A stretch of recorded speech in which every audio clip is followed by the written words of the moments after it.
కులగణన పూర్తయ్యే వరకు డీలిమిటేషన్ ప్రక్రియ చేపట్టకూడదని డిమాండ్ చేస్తూ బీసీ నేతలు నిరసన తెలిపారు. ఈ సందర్భంగా డీలిమిటేషన్ పత్రాలను చింపివేసి ఆందోళన వ్యక్తం చేశారు.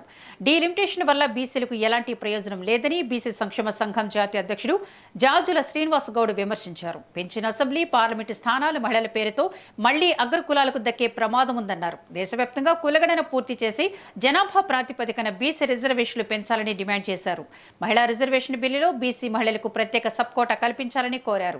లేకపోతే దేశవ్యాప్తంగా బంద్ నిర్వహిస్తామని హెచ్చరించారు. ప్రధాని మోదీపై కూడా తీవ్ర విమర్శలు గుప్పించారు. మహిళా బిల్లు పేరుతో బీసీలను రాజకీయంగా పక్కన పెట్టే ప్రయత్నం జరుగుతుందని మాజీ ఎంపీ ఆరోపించారు. దేశంలోని కోట్లాది బీసీ మహిళల ఆవేదనను కేంద్రం పట్టించుకోవడం లేదని విమర్శించారు. స్థానిక సంస్థల మాదిరిగా చట్టసభలో కూడా బీసీ మహిళలకు రిజర్వేషన్ ఇవ్వాలని డిమాండ్ చేశారు. మహిళా బిల్లులో బీసీ మహిళలకు సబ్కోటా కావాలి.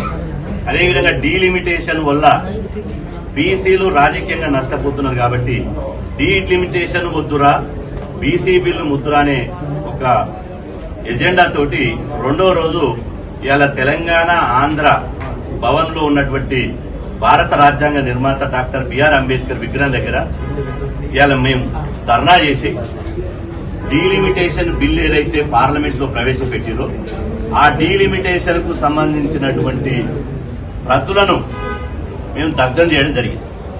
ఈ డీలిమిటేషన్ వల్ల బీసీలకు రాజకీయంగా నయా పైసా లాభం లేదు.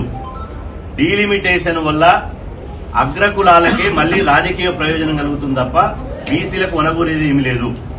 ఇవాళ 543 లోక్సభ స్థానాలుంటే, పార్లమెంట్ స్థానాలుంటే 543 నుంచి 816 లోక్సభ స్థానాలు పెరిగితే ఆ పెరిగిన 274 మహిళలకు పోతుంది.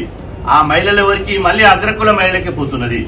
కాబట్టి 80 ఏళ్లు బీసీలకు ఈ దేశంలో అన్యాయం జరిగింది. ఈ డీలిమిటేషన్ వల్ల మరొక 80 ఏళ్లు బీసీలకు అన్యాయం జరగబోతుంది.